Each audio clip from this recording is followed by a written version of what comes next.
right, doing great. John, any updates on Mike McGlinchey as far as his progress and if the severity of the injury would alter any sort of draft plans the 49ers have? Mike's doing well.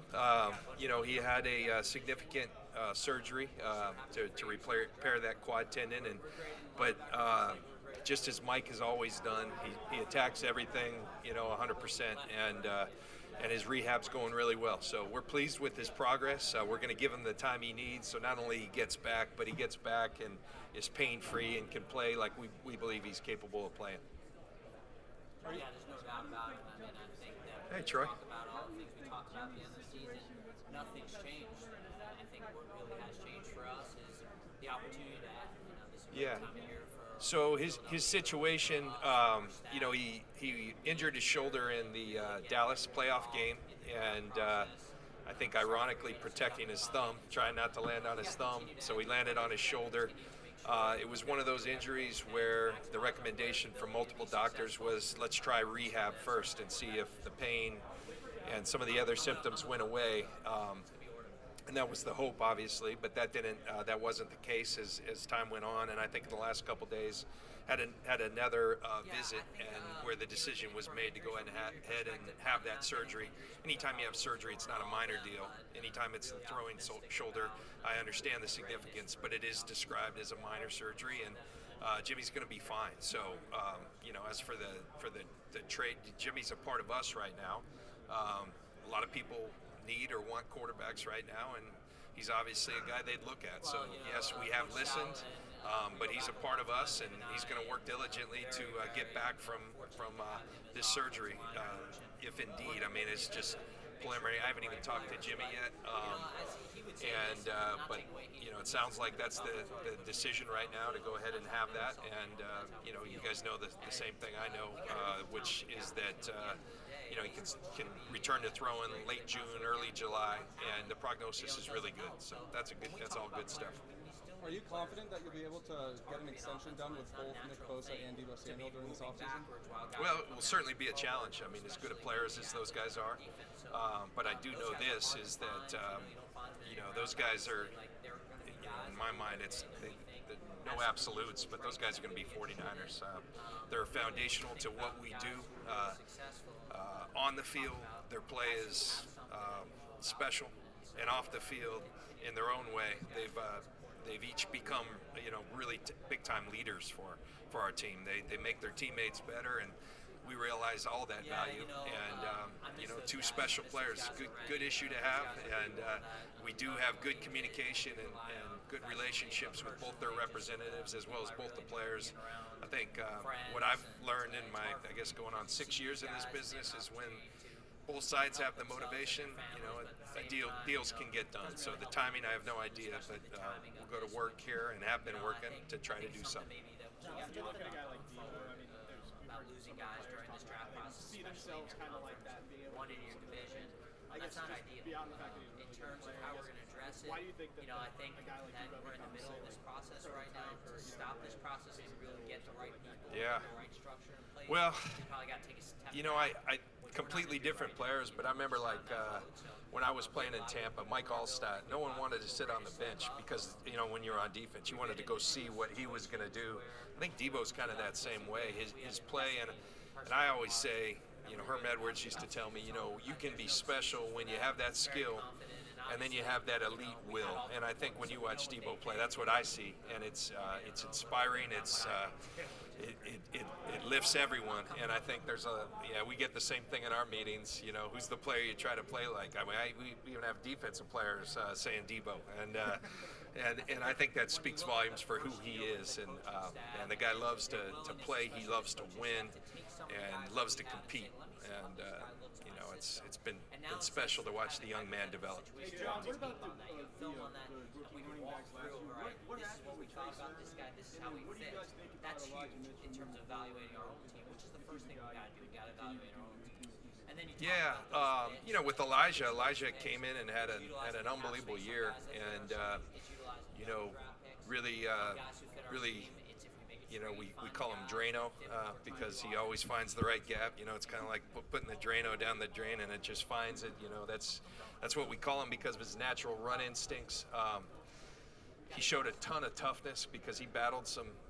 They weren't significant. I guess they're always significant injuries, but things that he could play through. But he did. He kept showing up, and kid's going to be a really good football player. We believe the same for Trey. Trey, I think, had to make an adjustment to how you run in the NFL, and I think that's natural for rookies, and got in a situation where Elijah, was playing a lot as the season evolved. Debo became a big part of what we were doing. We also had, Jeff Wilson once he got healthy, so it was Raheem at the start, so it was a crowded room. But Trey is someone we're really excited about, as we are with Elijah, and we like our depth in that room, and it's not bad to be able to turn to Debo when you need a play or two. So. John, what's the benefit of not having Kyle here and giving him more time to do other stuff? I think we look at each situation as a unique one, and this isn't something that we have a hard stand that coaches should never go. But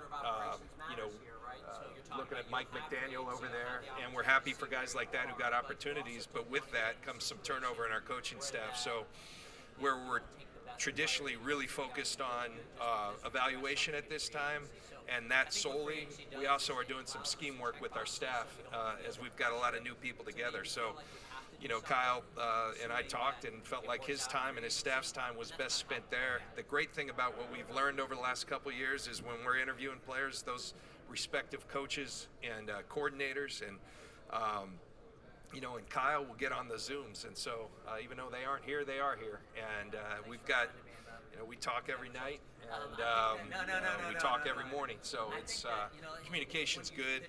We just felt like that was best for our organization this week, and they're having a real productive week. Getting that scheme work done, getting used to each other as a staff, and also taking part in the evaluation process. Hey, John, there's a report that you're going to be recorded for a lucrative TV offer. What went into the decision to stay in your position and be here? Well, I came to this business because I was pulled by the opportunity to compete, and I think we have a very good team, and I think we've got an opportunity to get better, and I'm into that. It's flattering when people come, especially people whom you respect so much, old friends and whatnot, and show interest, and you listen, but ultimately I made a decision, my family made a decision that this is where my heart is at right now, and that's what I've always had guide me, so I'm happy to be here, and that's that. It is a lot of money, though. I can't believe they're paying that much for people that talk football. It's unbelievable. When you evaluate the quarterbacks, what's the biggest deterrent when you evaluate these guys at the quarterback position? In general, or are you talking here at the Combine? In general. The biggest deterrent? Well, that position is so critical. Everything goes into it. Their talent, just as every position, but everything's magnified at that position. Lots of times you have to make projections from college to the NFL because the game's played a little bit differently. Levels of competition. There's so many things that go into it, just like every position. But as I said, the import of that position just makes your decision so critical. So I just think it takes a lot of hard work. And it takes some good fortune to hit on the right guys, but when you do, it can do wonders for your team. John, considering that Kyle's not here, from your position as a GM, what is the value of the Combine? What is the value of the Combine? I think the opportunity, I love the interviews. That's probably what I get the most out of. I love having the whole league here, so when you're trying to get league business done, it's a really good opportunity to be able to communicate face to face.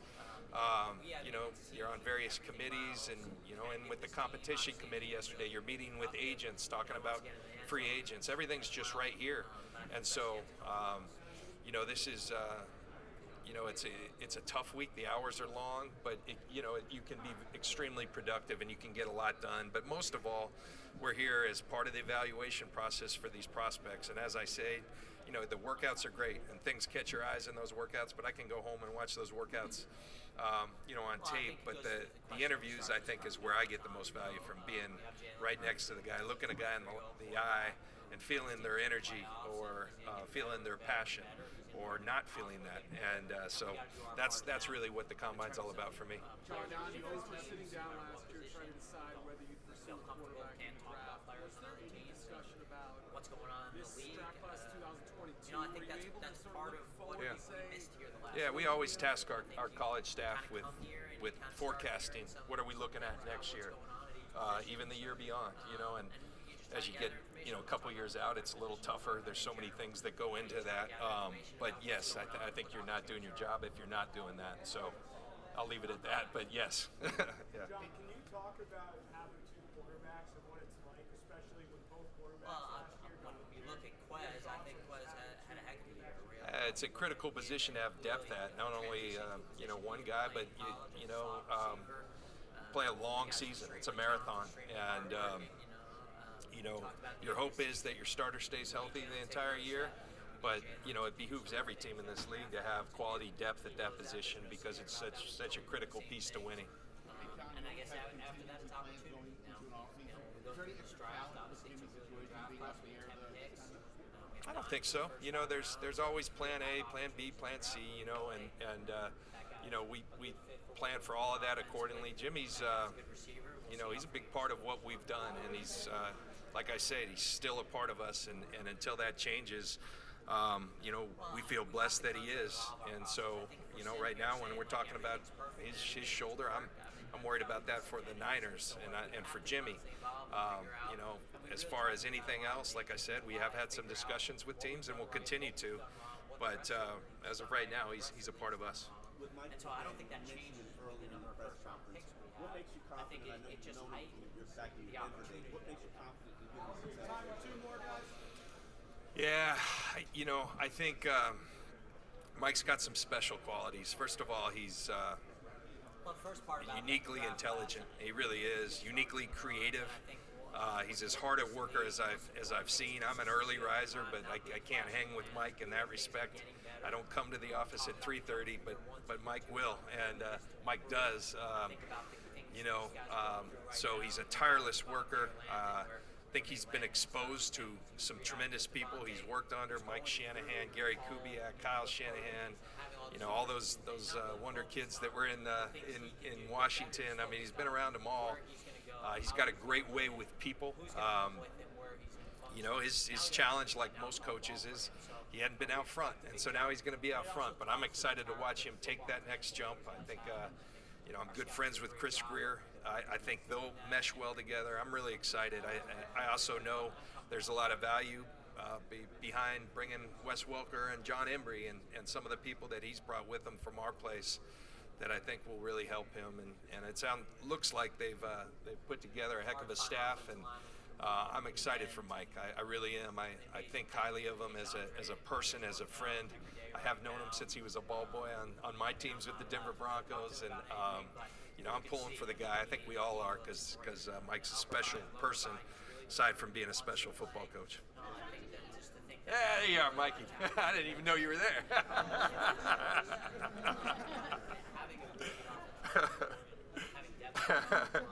See you, buddy. Started 5 guys in this game. I want to say 15 guys. But at a minimum, we started 10 games that we really needed them. And it just shows like we never have enough offense line. Yeah. As well as you could humanly, you know, as humanly possible. He's been tremendous. I think he's, you know, there's the old saying, I don't think it's a saying, I think it's a reality, that competition brings out the best of us all, and it certainly brought out the best of Jimmy. But, you know, this is a business too, and it's you know, someone's trying to take your job. But in the midst of that, and him understanding full well the implications of everything we put into drafting Trey, Jimmy was raised a certain way, he is a certain way, and the class that he treated Trey with, and in terms of helping him in his development, I thought was just says volumes about who he is, who that family is, and you know, I'll forever be grateful for that, because he didn't have to do that. A lot of people don't do that. He did, and still competed his tail off and held on. So it was impressive, and I forgot the initial question, but I'm just kind of speaking to him because that is in my heart. Yeah. Hey, John.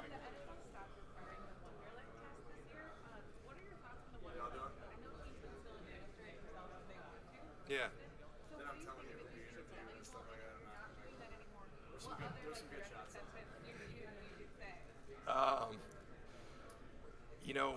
I wish they had done it in 1993 before I took it, but we still, long before I got to the Niners, they'll give it to scouting assistants when they come in, just kind of a fun deal. But you have to be adaptable. You got to be malleable to what's going on. The NFL made a decision to do that. It is difficult because more than anything, you use that. You have historic data on that, right? And so, is it always transferable to football? No. Warren Sapp used to say we're not sending rockets to the moon. We're playing football here. So, we need people with good football intelligence. And so how can you measure that? I think for a long time, that's what everyone's trying to find, that secret sauce. The answer usually is in the tape. It's usually in talking to coaches and players who've been around these kids. It's not about a test, so I think we'll be fine. But it is another tool that, you have 15, 20 years worth of data that you can kind of compare. Is there any correlation? And that kind of goes out the door unless you choose to do it yourself. And, I think every organization will make that decision on their own. John. It is a great problem to have. The depth that we have there, and a lot of guys are going to be able to play and ready to play and want to play and want to make. Yeah, but I really believe that that's something that's always been talked about. At least where I was at Tampa, at Denver, there was just a standard, and those were. Those were really good organizations that you conduct yourself a certain way, but absolutely,